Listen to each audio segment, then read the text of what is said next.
the dialectic of friendship and the friendship of dialectic.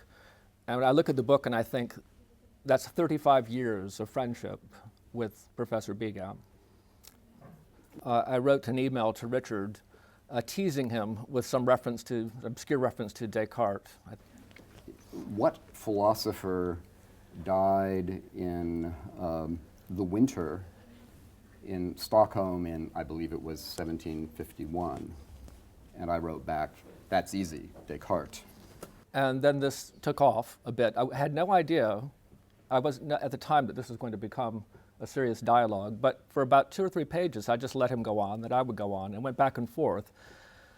And after about 3 or 4 weeks, I started thinking, we should do something with this. And then I finally told him, by the way, I'm saving your replies. You will not get to alter them a whit. That's it, you're on the hook. And so from that Cartesian germ, this collaboration took off, and we produced then 9 dialogues after the Descartes dialogue. And no one's done this before. As an act of literary criticism, there are famous letters between famous people, but there's no proper Platonic conversational dialectic dialogue or collaboration that's emerged. So we're looking back to Plato, updating Plato in some ways. This dialogue is called Flaubert's hat trick, or the pleasures of banality.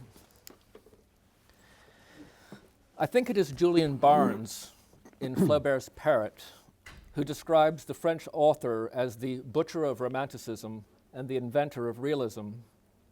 I wonder if the latter accolade is fully justified by the well-known passage below that describes in loving, hateful detail the schoolboy cap of Charles Bovary. This is the description of the hat from about 4 or 5 pages into Madame Bovary.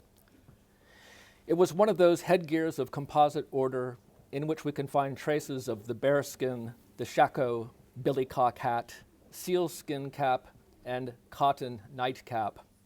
One of those poor things, in fine, whose dumb ugliness has depths of expression, like an imbecile's face.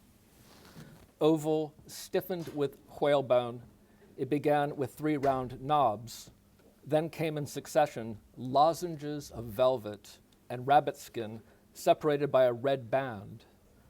After that, a sort of bag that ended in a cardboard polygon covered with complicated braiding, from which hung, at the end of a long, thin cord, small, twisted gold threads in the manner of a tassel. The cap was new, its peak shone.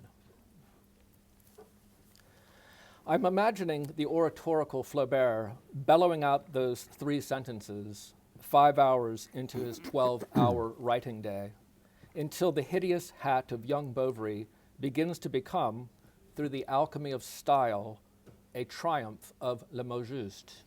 In other words, at once a simulacrum and an anticipation of the grand performance, the miraculous hat trick that transforms bored, petty bourgeois farm girl, a voluptuously sentimental Emma, into Madame Bovary, a work of art.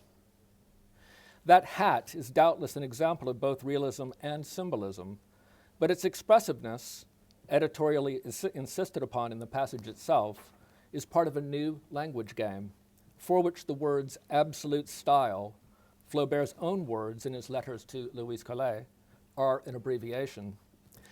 This game has intrigued me for decades, and it makes one of my favorite novels also one of the funniest novels ever written.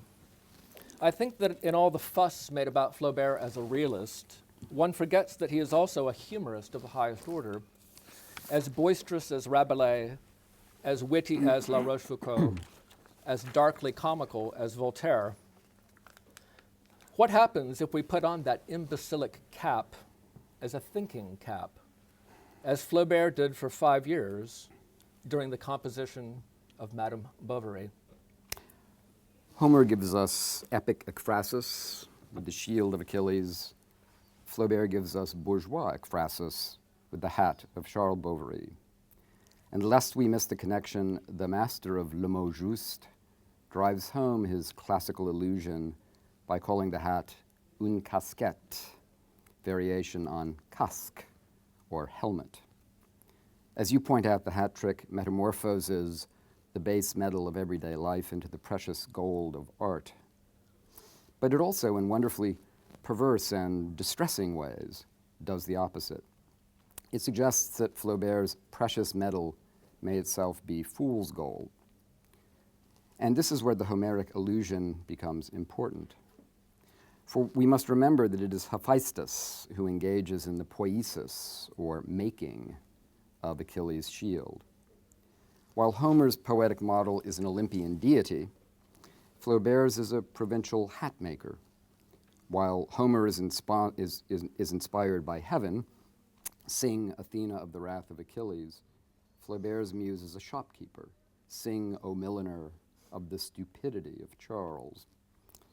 You, of course, know the letter of 16 January 1852 to Louise Collet, in which Flaubert speaks of his desire to write a book, and I now quote, a book about nothing, dependent on nothing external, which would be held together by the internal strength of its style, just as the earth, suspended in the void, depends on nothing external for its support. A book which would have almost no subject, close quote. Charles's grotesque hat, and the empty head it goes on, is a symbol of this vacuity. In a sense, Flaubert's subject is his lack of a subject. In a sense, his art is about its own debasement into meaninglessness and insignificance. John Updike once said that Andy Warhol's painting has, and I quote, the powerful effect of making nothing seem important, close quote. Of course, the nothing here includes Warhol's art. I would argue that this is precisely how Flaubert, living in the post-ideological aftermath of 1848 in France, conceived of his own art. Charles Bovary's hollow headpiece is, in other words, the 19th century equivalent of a can of Campbell's soup, presumably vichyssoise rather than tomato, and Flaubert is painfully aware of the implications this has for his aesthetic project.